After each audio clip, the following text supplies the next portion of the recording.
I still remember the exact moment I knew I was on my own. Not figuratively. Literally.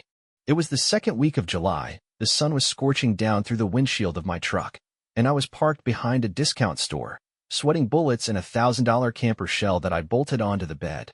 That thing had become my home. No AC, barely any ventilation, and a mattress that smelled like old Velcro and pine cleaner. Why? Because my parents told me, in no uncertain terms, that I wasn't welcome in their house. You're 34. Owen. You don't have a wife or kids. It's not our job to take care of you anymore, my mom had said over the phone, her voice laced with disdain. I had just lost my job, my lease was up, and my roommate had bounced back to his hometown 2 states away. I had nowhere to go. I wasn't asking for much, just a place to park the camper and catch my breath.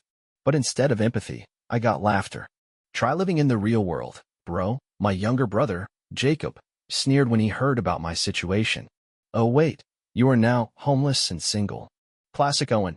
I could still hear his wife, Rachel, cackling in the background.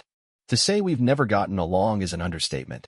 Rachel has always been the kind of person who smiles with her teeth but not her eyes.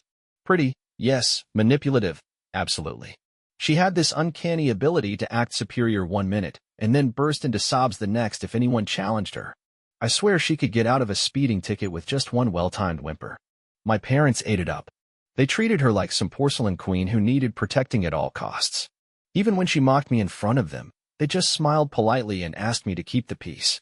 Don't provoke her, my dad once told me. You know how sensitive Rachel is. Yeah, sensitive like a bear trap. Jacob and Rachel had 4 kids under the age of 8, all piled into my parents' 60s-era 3-bedroom home, and still, somehow, my family found room to make me feel small. Growing up, Jacob was always the golden boy. He could do no wrong. If he wrecked something, I got blamed. If he cheated, I got lectured. The only time my parents pretended to treat us equally was when extended family came to visit, and even then, it was a farce.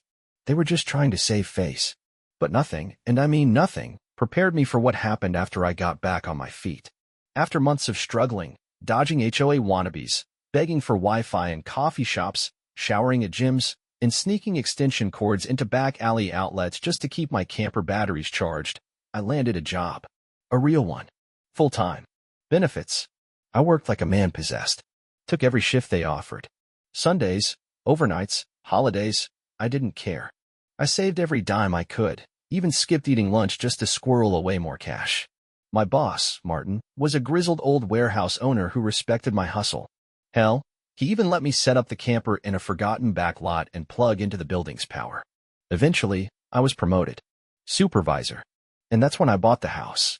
A modest 3-bedroom manufactured home on a tiny plot just 2 miles from the warehouse. 10 grand under asking price. It wasn't glamorous, but it was mine. My name on the deed. My key in the lock. It felt like breathing fresh air after drowning for years. I couldn't resist posting a humble brag on Facebook. Just one picture. A slice of my new life. The caption read, "Home is where the hard work pays off." That was my mistake. 3 weeks later, I opened my front door to find my entire family, parents, brother, Rachel, and their screaming herd of kids, standing on my porch with grins too wide to be innocent. They hadn't been invited. I hadn't even given them my address. I stood there stunned as they barged in like tourists at an open house. "Oh wow, look at all this space," Rachel chirped, eyeing my living room like she was picking out drapes in her head. "It's too much for one person," my mom said, her tone light but with an edge sharp enough to draw blood. "So much potential for a family."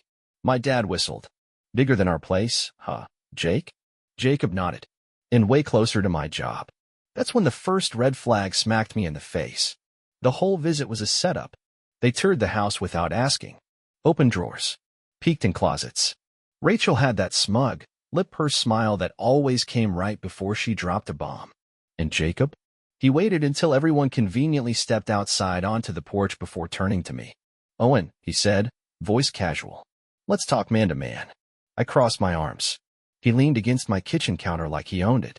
"You got this whole place to yourself. No kids, no wife. It's too much, you know? And Rachel's pregnant again. Kid number 5. I blinked. And, he said with a grin, "I think it makes sense if we move in. You've got the camper out back. You can just crash there." I didn't say anything. I just stared at him. Jacob took that as a green light to keep going. We'll make a few changes, of course. You can't just walk in unannounced. There'd be a curfew, for the kids' sake. But it's a win-win. It hit me then. This wasn't a suggestion. It was an invasion. And they thought I'd roll over and take it. They had no idea what was coming next. Jacob kept talking, waving his hands like a politician pitching a tax break he didn't even understand. I didn't say a word. My silence wasn't out of shock, it was strategy. I was watching him, studying, trying to figure out how he convinced himself this was even remotely okay. So, I'll give you until the weekend, he said, like it was a done deal. That should be enough time to move your stuff out to the camper. Rachel and the kids can start getting settled in here next week. He extended a hand, grinning like we were closing on a business deal. I didn't shake it. Instead, I reached into my pocket, pulled out my phone, and tapped the record button. I held it casually at my side, letting it capture every arrogant word spilling from his mouth. Jacob barely noticed. He was too busy selling his fantasy of domestic conquest. Obviously, he went on, there'll be rules. I can't have you coming in at all hours or walking in when Rachel's not dressed. That wouldn't be appropriate, especially with her being pregnant and all.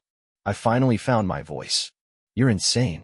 He blinked, smile faltering for the first time. Excuse me. You're insane, Jake. You think I'm going to just hand over my house? Because you and your entitled Barbie doll keep pumping out kids like it's a competitive sport. His jaw clenched. I stepped forward. You didn't offer rent. You didn't ask. You demanded. You just assumed I'd give up my space, my peace, my future. And for what? So you and Rachel can play king and queen while I freeze my ass off in a glorified tin box out back. That's when he raised his voice. You don't deserve this house. You've got no one. No family. No kids.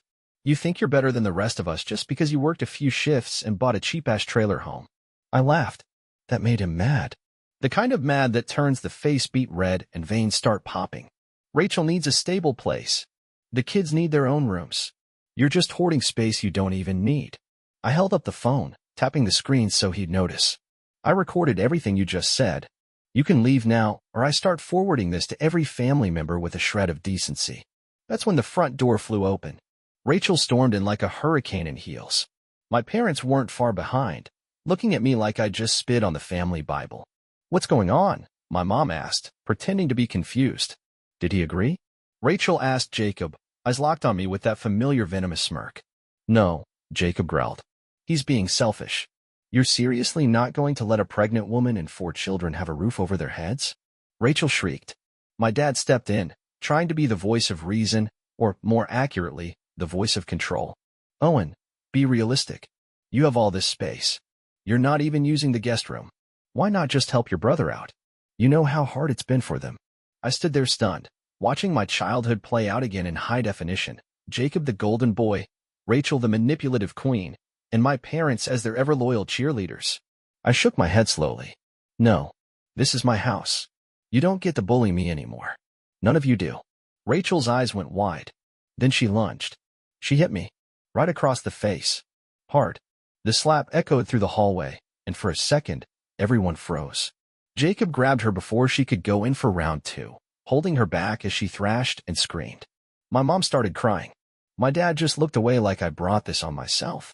I raised my phone higher, showing them the still active recording. Touch me again, I said calmly, and the police will have a copy of this by sundown. That was the moment the performance ended. They started backing off. Fine. Rachel shrieked. We don't need your stupid house. You'll regret this when you're old and alone. Maybe, I replied. But at least I'll be alone in peace. They left in a storm of slamming doors and muttered curses. I locked the door behind them, shaking, heart pounding in my ears. For a moment, it felt like the walls themselves were vibrating from the chaos that had just spilled through them. But slowly, the silence returned. And with it came something I hadn't felt in years. Relief. They were gone. But it wasn't over. Because this wasn't the last time they'd show up. Not even close. The next week would test my sanity in ways I couldn't imagine. Because when entitled people are told no, they don't retreat. They plot. I didn't hear from them for 3 days. 3 blissful, quiet days. I went to work. Came home. Slept in my bed. Watched late-night documentaries in my living room without being screamed at by toddlers or hit in the face by someone who thinks being pregnant is a moral trump card. I thought maybe, just maybe, they'd accepted it. I was wrong. Friday afternoon. I pulled into my driveway after a long shift at the warehouse, craving nothing more than a cold beer and maybe some leftover pizza. But instead of peace and comfort, I found a goddamn moving truck parked across my lawn. At first, I thought it had to be a mistake. Maybe a neighbor was moving. Then I saw the minivan. My brother's silver Dodge. And standing in my open front door, yes, my door was wide open, was Rachel, barefoot and smug, with a baby on her hip and a toddler dragging a suitcase down my hallway. I froze. For a second, I thought maybe I'd gone insane. Like maybe I'd hallucinated everything and had agreed to this horror show. But no, this was a home invasion. And I was seconds from losing my mind. Jacob emerged from the garage, holding a box labeled Toys, Living Room, and casually waved at me. Hey bro, glad you're back. You're just in time to help unload the rest. I didn't even put my truck in park. I threw it in reverse and backed out into the street, heart pounding. I parked 2 houses down and called the cops. When the dispatcher asked if anyone was inside the home now, I said, yes. A bunch of people who do not live here and were explicitly told not to come back. Within 15 minutes, 2 cruisers showed up. I walked them to the house, where Jacob was now sitting on my couch, watching TV, one arm slung over the back like he was auditioning for a furniture commercial. Rachel was in the kitchen pretending to organize my pantry. The cop stepped inside, voices calm but stern. Sir, do you live here? One of them asked Jacob. Jacob smiled wide. My brother does. But he said we could move in. He's just being dramatic. No, I said. I told them no. I have recordings. I told them to leave or I'd press charges. The cops asked me to produce proof. I handed over my phone, opened the video app, and hit play. Jacob's voice filled the room. You don't deserve this house. You've got no one. No family. No kids. One of the cops held up a hand. Okay, that's enough. They turned to Jacob. Sir, this is a civil matter, but you are trespassing. You need to remove yourselves and your belongings immediately. Rachel lost it. I'm pregnant, she screamed, slamming a box down so hard the baby in her arms started crying. You're going to kick a mother out onto the street? Ma'am, one officer said evenly, you're not being evicted. You were never legally here to begin with. Jacob stepped forward. You don't get it. This is family. This is what family does. I couldn't help it. I laughed. Loudly.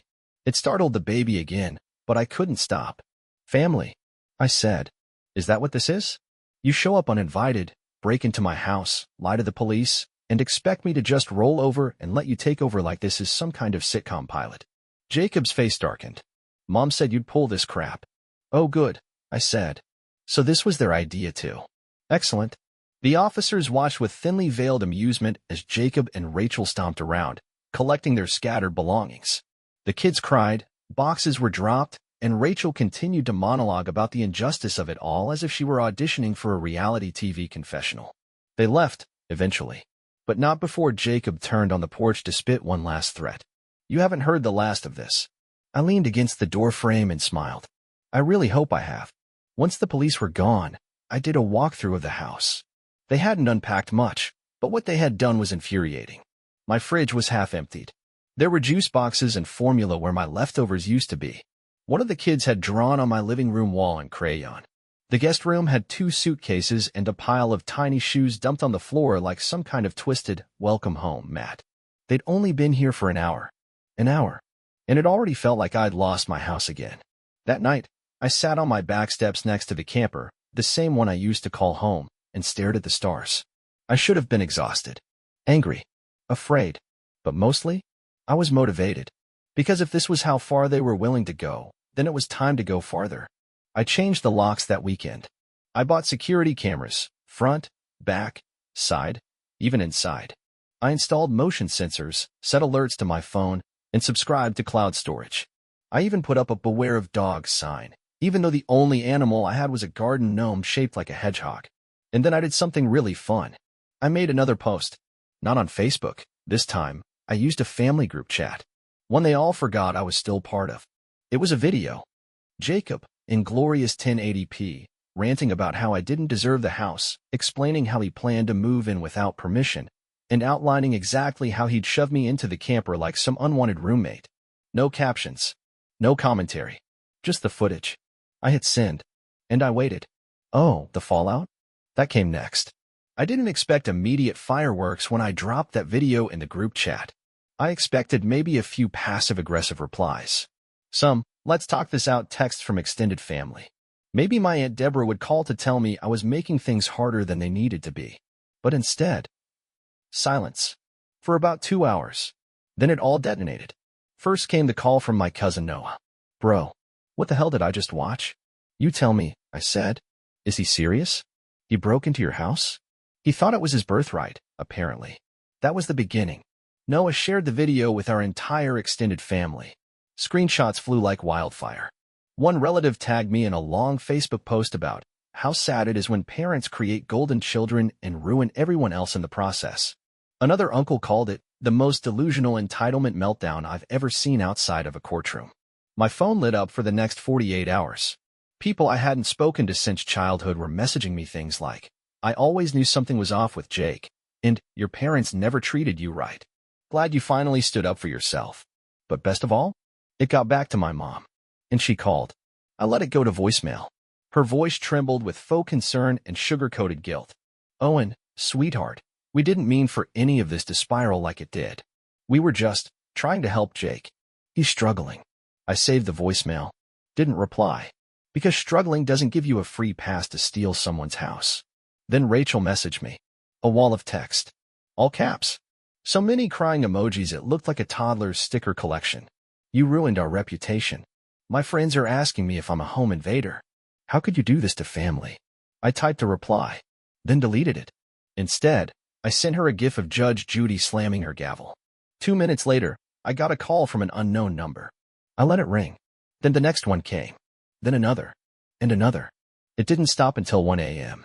All from burner numbers, probably apps. All silent when I picked up. All hung up after a single second. I knew it was Jacob. So I changed my number. New locks, new cameras, new boundaries. And I wasn't done yet. I set my Facebook profile to private, then posted one final status update. Owning a home should be a celebration, not a battleground. I worked my ass off to get here. Anyone who thinks they're entitled to what they didn't earn can stay far, far away. You know who you are. It got over 200 likes in a day.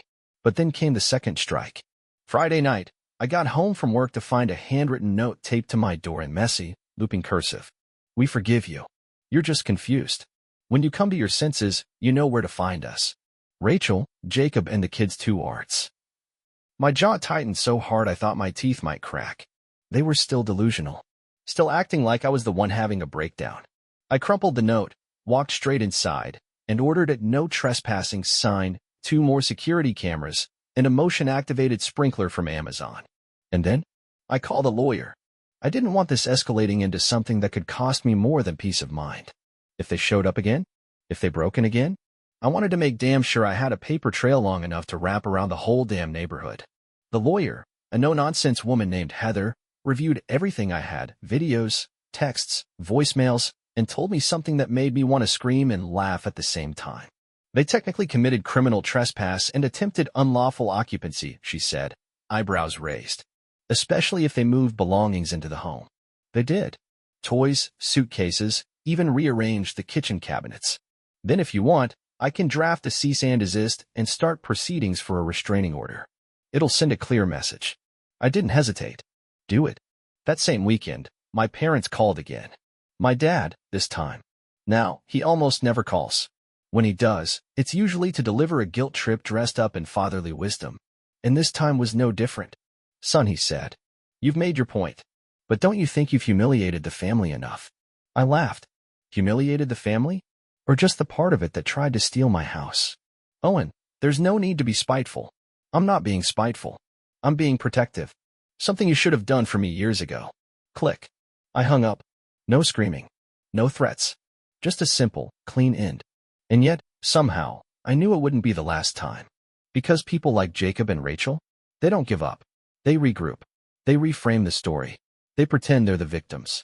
And sooner or later, they come back with a new angle, a new plan, a new manipulation. And I was ready. I had cameras. I had legal backup. And I had absolutely zero F*** S left to give. They wanted to play dirty? I could play cleaner. And smarter. What they didn't realize was, I was just getting started. 2 weeks passed with no word from them. No knocks on the door. No texts. No weird voicemails from blocked numbers. It was eerie, like that brief moment in a horror movie when everything goes silent, and you know the killer is still somewhere in the house. I started to relax, just a little. Focused on work. Had some friends over to break in the backyard with a barbecue. I even slept through the night a few times without checking my phone every hour. Then came Friday. Again. Of course. I pulled into my driveway and noticed something immediately off. There were scuff marks on the front step. Shoe prints. Faint, but not mine. I approached slowly. There it was. A folded legal-sized envelope wedged into my screen door. My name on it. Written in Rachel's handwriting. Inside. A family contract. No, I'm not joking. It was typed. 2 pages long. Complete with fake letterhead at the top that said, Unified Family Cohabitation Agreement. It read like a satire. Clause 1. Owen agrees to allow Jacob, Rachel, and their children to reside in the main residence until such a time as they secure alternate housing. Clause 2. In the interest of unity, Owen will reside in the camper out back. Clause 3. No rent shall be paid, as this is a gesture of familial generosity and love. And my personal favorite? Clause 7. Any resistance to this agreement will be seen as a violation of familial duty and will result in social consequences within the extended family. I stared at the paper, then looked up at the camera mounted above my door. Red light blinking. Good, because moments later, Jacob pulled up in the minivan. Alone this time. Windows down. Elbow out like he was arriving at a family picnic. Got the paperwork, he called. I didn't answer. Come on, Owen. This is the best way forward. Let's just settle this like adults. You think that's what this is? I said, holding up the so-called contract. You show up, break in, threaten me, and now you're trying to negotiate squatters' rights through a Word doc. Jacob stepped out of the car, trying his usual confident swagger. You'll regret making us your enemies. I smiled. Good. Because you just gave me everything I needed. He stopped. What's that supposed to mean? That camera caught you putting this on my door. Caught you trespassing again. And this time, with pre-written documentation of your intent to unlawfully occupy my property. Heather's going to love this. He scoffed. You really hired a lawyer? Jacob, I said, stepping down the stairs, I hired a team. I've got legal, digital, and social countermeasures lined up like dominoes. All it takes is one more visit. One, and it all comes crashing down on you. For once, he didn't have a comeback. He just stood there, jaw twitching, trying to figure out if I was bluffing. Spoiler, I wasn't. Tell Rachel, I added, that if I find so much as a toy or a juice box on my lawn, I'm filing for a restraining order and pressing charges for attempted unlawful entry. He took a step toward me, and that's when I held up my phone and said, Smile for the motion alert. The porch camera clicked to life again. Red light blinking. He turned, got back in the van, and peeled out without another word. That night, I emailed everything to Heather. The contract, the camera footage, a digital backup of all previous conversations. She filed the cease and desist on Monday. By Wednesday, a process server delivered it, right to my parents' doorstep. My dad called, left a voicemail that said, This is permanent now, isn't it?